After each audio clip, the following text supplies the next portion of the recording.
നമസ്കാരം, ഇൻസൈഡിലേക്ക് സ്വാഗതം.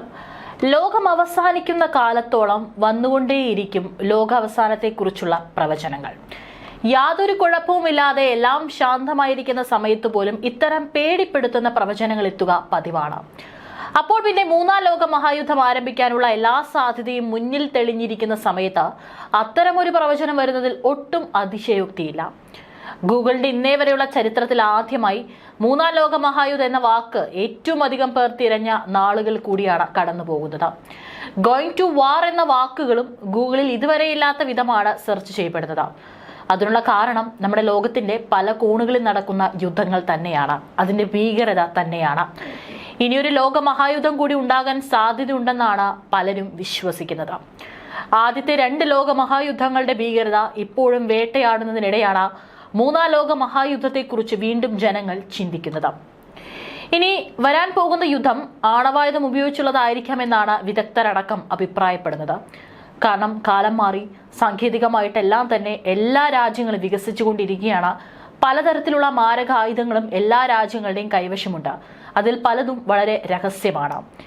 ഇറാനിലെ 3 ആണവ കേന്ദ്രങ്ങളിൽ അമേരിക്ക ബങ്കർ ബസ്റ്റർ ബോംബുകൾ വർഷിച്ചത് മറ്റൊരു ലോക മഹായുദ്ധത്തിന്റെ തുടക്കമാണോ എന്ന രീതിയിലുള്ള ചർച്ചകളും പുരോഗമിക്കുന്നുണ്ടായിരുന്നു.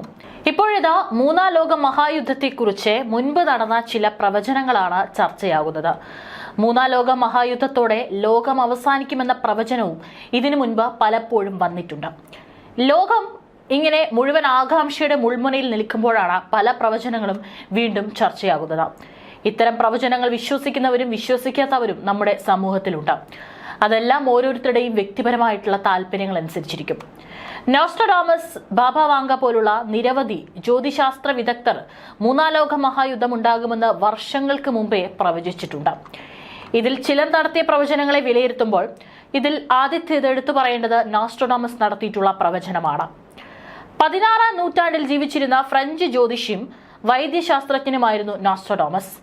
1555 പ്രസിദ്ധീകരിച്ചത്. ലോകത്ത് ഇന്നേ വരെ ഉണ്ടായ ചരിത്ര പ്രധാനമായ പല സംഭവ വികാസങ്ങളും നോസ്ട്രഡാമസ് ഈ പുസ്തകത്തിൽ പ്രവചിച്ചിട്ടുണ്ടെന്നാണ് പറയപ്പെടുന്നത്. അദ്ദേഹം മൂന്നാം ലോക മഹായുദ്ധത്തെക്കുറിച്ചും പ്രവചിച്ചിട്ടുണ്ട്. 21-ാം നൂറ്റാണ്ടിൽ ഒരു സംഘർഷം ഉണ്ടാകുമെന്നും ഇത് മഹായുദ്ധത്തിലേക്ക് നയിക്കുമെന്നാണ് അദ്ദേഹം പ്രവചിച്ചത്.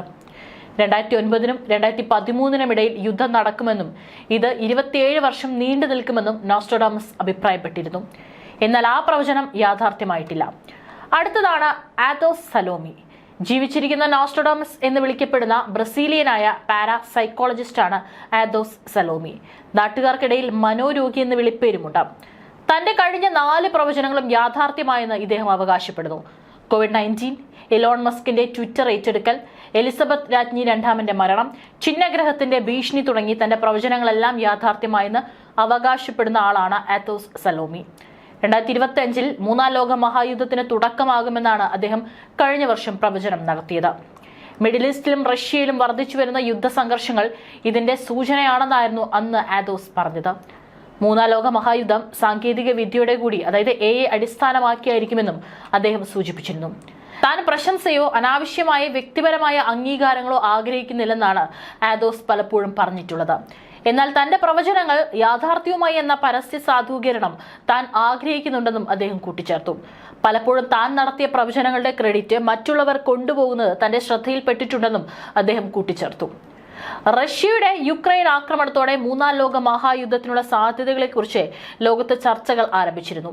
പിന്നാലെ ഹമാസിന്റെ ഇസ്രായേൽ ആക്രമണവും ഇസ്രായേലിന്റെ തിരിച്ചടിയും മൂന്നാം ലോക മഹായുദ്ധത്തിനുള്ള സാധ്യത വർദ്ധിപ്പിച്ചുവെന്നും ചില യുദ്ധ നിരീക്ഷകർ അവകാശപ്പെട്ടിരുന്നു. എന്നാൽ യുക്രൈനിലോ ഗാസയിലല്ല മൂന്നാം ലോക മഹായുദ്ധത്തിന്റെ തുടക്കമെന്നും അത് ദക്ഷിണ ചൈന കടലിലെ തർക്കപ്രദേശത്തു നിന്നായിരിക്കുമെന്നാണ് ആഥോസ് സലോമി തന്റെ പ്രവചനത്തിൽ പറഞ്ഞിരിക്കുന്നത്. ചില അത്ഭുതകരമായ സംഭവങ്ങളിലൂടെയോ വിനാശകരമായ സൈബർ ആക്രമണങ്ങളിലൂടെയോ അത് ആരംഭിക്കുമെന്നും ആഥോസ് സലോമി മുന്നറിയിപ്പ് നൽകിയതായി പറഞ്ഞിട്ടുണ്ട്. അടുത്തതാണ് ബാബ വാങ്ക. ലോകത്തെ തന്നെ അത്ഭുതപ്പെടുത്തിയ കാര്യങ്ങൾ പ്രവചിച്ചയാളാണ് ബൾഗേറിയൻ ജ്യോതിഷി ബാബ വാങ്ക. ഡയാന രാജകുമാരിയുടെയും സാർബോറിസ് 3ാമന്റെയും മരണതീയതി, റഷ്യൻ അന്തർവാഹിനി കസക് മുങ്ങിയത്, കിഴക്കൻ ബൾഗേറിയയിലുണ്ടായ ഭൂകമ്പം, US-ലെ സെപ്റ്റംബർ 11 ആക്രമണം, 2004-ലെ സുനാമി എന്നീ സംഭവങ്ങളൊക്കെ ബാബ വാങ്ക പ്രവചിച്ചതായി പറയപ്പെടുന്നു. 1996-ൽ വാങ്ക മരണപ്പെട്ടെങ്കിലും അവരുടെ പ്രവചനങ്ങൾ ഇന്നും ചർച്ചാ വിഷയമാണ്. മൂന്നാം ലോക മഹായുദ്ധത്തെക്കുറിച്ചും ബാബ വാങ്ക പ്രവചനം നടത്തിയിട്ടുണ്ട്. മിഡിൽ ഈസ്റ്റിലെ സംഘർഷങ്ങൾ മൂന്നാം ലോക മഹായുദ്ധത്തിലേക്ക് നയിക്കുമെന്നാണ് അവരുടെ പ്രവചനം. എന്നാൽ തീയതിയോ മറ്റു വിശദാംശങ്ങളോ പ്രവചിച്ചിട്ടില്ല. അടുത്തത് ഭവിഷ്യ മാലിക. ഹിന്ദു മതത്തിലെ പുരാതന ഗ്രന്ഥമാണ് ഭവിഷ്യ മാലിക. അതിൽ മനുഷ്യരാശിക്കുള്ള ഗുരുതരമായ മുന്നറിയിപ്പുകളും ലോകാവസാനത്തിന് മുമ്പുണ്ടാകുന്ന ചില വസ്തുതകളെയും കുറിച്ച് പറഞ്ഞിരിക്കുന്നു എന്നാണ് വിവരം. ഈ പുസ്തകത്തിൽ മുൻപുണ്ടായിരുന്ന ചില പ്രവചനങ്ങൾ നടന്നതായും ചിലർ വിശ്വസിക്കുന്നു. 500 വർഷങ്ങൾക്ക് മുമ്പാണ് ഭവിഷ്യ മാലിക രചിച്ചതെന്നാണ് വിശ്വാസം. ഇതുപ്രകാരം ഭൂമി ഇനി 3 ഘട്ടങ്ങളിലൂടെ കടന്നുപോകും. ആദ്യം കലിയുഗം അവസാനിക്കും, രണ്ടാമത്തത് വലിയ നാശമുണ്ടാകും, മൂന്നാമതായി ഒരു പുതിയ യുഗം വരും. 2032 ആ പുതിയ യുഗം വരുന്നതെന്നാണ് പലരുടെയും അഭിപ്രായം. കലിയുഗത്തിന്റെ അവസാന ഘട്ടത്തിൽ 6.5 വർഷം നീണ്ടു നിൽക്കുന്ന ഒരു യുദ്ധത്തെക്കുറിച്ചും പറയപ്പെടുന്നുണ്ട്. ഇന്ത്യയെ ചൈനയും മറ്റു ചില രാജ്യങ്ങളും ചേർന്ന് ആക്രമിക്കുമെന്നും പറയുന്നുണ്ട്. ഭവിഷ്യമാലികയിൽ പറയുന്ന കലിയുഗത്തിന്റെ അവസാനം 2024-25 ആണെന്ന് പലരും വിശ്വസിക്കുന്നത്. എന്നാൽ പുസ്തകത്തിൽ പറയുന്ന കലിയുഗം അവസാനത്തിന് ഇനിയും വർഷങ്ങളുണ്ടെന്ന് പലരും വാദിക്കുന്നു. ഏതായാലും ഈ പ്രവചനങ്ങളെല്ലാം നടത്തിയിട്ടുള്ള കാര്യങ്ങളിൽ വ്യക്തത വന്നിട്ടില്ല. ഈ പ്രവചനങ്ങൾ ശരിയാണോ എന്നുള്ളതും എപ്പോഴും ഉയർന്നു വരുന്ന ഒരു ചോദ്യം തന്നെയാണ്. നോസ്ട്രഡാമസ്, ബാബ വാങ്ക തുടങ്ങിയവരുടെ പ്രവചനം ആഗോള സംഘർഷങ്ങളുമായി ബന്ധിപ്പിക്കാൻ കഴിയുന്നുണ്ടെങ്കിലും അതിൽ പലതും ശരിയല്ലെന്ന് ചരിത്രം നമുക്ക് കാണിച്ചു തരുന്നുണ്ട്. 2022 ആരംഭിച്ച റഷ്യ യുക്രൈൻ സംഘർഷം മറ്റൊരു മഹായുദ്ധത്തിന്റെ സാഹചര്യം വർദ്ധിപ്പിക്കുന്നുണ്ടെങ്കിലും മറ്റു രാജ്യങ്ങൾ പങ്ക് കുറവായതിനാൽ യുദ്ധസാധ്യത കുറവാണ്. ഇസ്രായേലും ഇറാനും തമ്മിലുള്ള സംഘർഷമാണ് നിലവിൽ മറ്റു രാജ്യങ്ങൾ ഭയപ്പെട്ടിരുന്നത്. തായ്വാനെ ചൊല്ലി US-ഉം ചൈനയും തമ്മിൽ സംഘർഷവും നടക്കുന്നുണ്ട്. 2027 ചൈനീസ് അധിനിവേശം ഉണ്ടാകുമെന്നും ചില വിദഗ്ധർ പ്രവചിച്ചിട്ടുണ്ട്. ഈ പ്രാദേശിക സംഘർഷം ആഗോളതലത്തിൽ മറ്റ് രാജ്യങ്ങളെയും ബാധിക്കാം. റഷ്യ, ഇറാൻ, ഉത്തര കൊറിയ തുടങ്ങിയ രാജ്യങ്ങൾ ആണവ ഭീഷണി മുഴക്കുന്നുണ്ട്. ഇതും മൂന്നാം ലോക മഹായുദ്ധത്തിലേക്ക് വിരൽ ചൂണ്ടുന്നു. മുൻപ് 2060 ലോകം അവസാനിക്കുമെന്ന് സർ ഐസക് ന്യൂട്ടന്റെ പ്രവചനം ചർച്ചയായിട്ടുണ്ടായിരുന്നു. 320-ലേറെ വർഷങ്ങൾക്ക് മുമ്പ് 1704 ന്യൂട്ടൻ ഈ പ്രവചനം നടത്തിയത്. ബൈബിൾ അടിസ്ഥാനമാക്കിയാണ് ന്യൂട്ടൻ ഈ പ്രവചനം നടത്തിയത്. റോമൻ സാമ്രാജ്യത്തിന്റെ ഉദയം മുതൽ 1260 വർഷം ലോകം അവസാനിക്കുമെന്നായിരുന്നു ന്യൂട്ടന്റെ കണ്ടെത്തൽ. ന്യൂട്ടന്റെ പ്രവചനം അനുസരിച്ച് ഇനി 35 വർഷം കൂടിയേ ലോകം അവസാനിക്കാനുള്ളൂ എന്നാണ് സമൂഹ മാധ്യമങ്ങളിലെ ചർച്ച. മഹാമാരികളും യുദ്ധവുമാകും ലോകാവസാനത്തിലേക്ക് വഴി തെളിയിക്കുകയെന്ന കണ്ടെത്തലാണ് ന്യൂട്ടൻ നടത്തിയത്. യുദ്ധവും മഹാമാരിയും ലോകം നശിപ്പിച്ച ശേഷം യേശുവും വിശുദ്ധന്മാരും ഭൂമിയിലേക്ക് എത്തുമെന്നും 1000 വർഷത്തേക്ക് സമാധാന രാജ്യം ഭൂമിയിൽ സ്ഥാപിക്കുമെന്നും ന്യൂട്ടൻ എഴുതിയിരുന്നതായി ന്യൂയോർക്ക് പോസ്റ്റ് റിപ്പോർട്ട് ചെയ്തിട്ടുണ്ട്. ന്യൂട്ടന്റെ പ്രവചനമടങ്ങിയ കത്ത് ജെറുസലേമിലെ ഹീബ്രു സർവകലാശാലയിൽ പ്രദർശിപ്പിച്ചിട്ടുണ്ട്.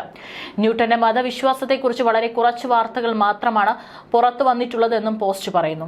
അതേസമയം ന്യൂട്ടന്റെ കത്തിൽ കൃത്യമായി 2060 ലോകം അവസാനിക്കുമെന്ന് പറയുന്നില്ലെന്നും ചിലപ്പോൾ അത് കഴിഞ്ഞേക്കാമെന്നും കത്തിൽ പറയുന്നു. എന്നിരുന്നാലും ലോകം അത്ര വേഗമൊന്നും അവസാനിപ്പിക്കുമെന്ന് താൻ കരുതുന്നില്ലെന്നും കൂട്ടിച്ചേർക്കുന്നുണ്ട്. ഇടയ്ക്കിടെ ലോകം അവസാനിക്കുമെന്ന് പറഞ്ഞ് ആളുകളെ ഭീതിയിലാഴ്ത്തുന്നത് ശരിയല്ലെന്നും ന്യൂട്ടൻ വ്യക്തമാക്കുന്നുണ്ട്. മതവും ശാസ്ത്രവും വിരുദ്ധ ചേരികളിലല്ലെന്നാണ് ന്യൂട്ടന്റെ അഭിപ്രായം. ജീവിതകാലത്ത് അത്രയും മതവും ശാസ്ത്രവും തമ്മിൽ ബന്ധം അദ്ദേഹം തേടിയിരുന്നുവെന്നും ഗവേഷകർ കുറിക്കുന്നു.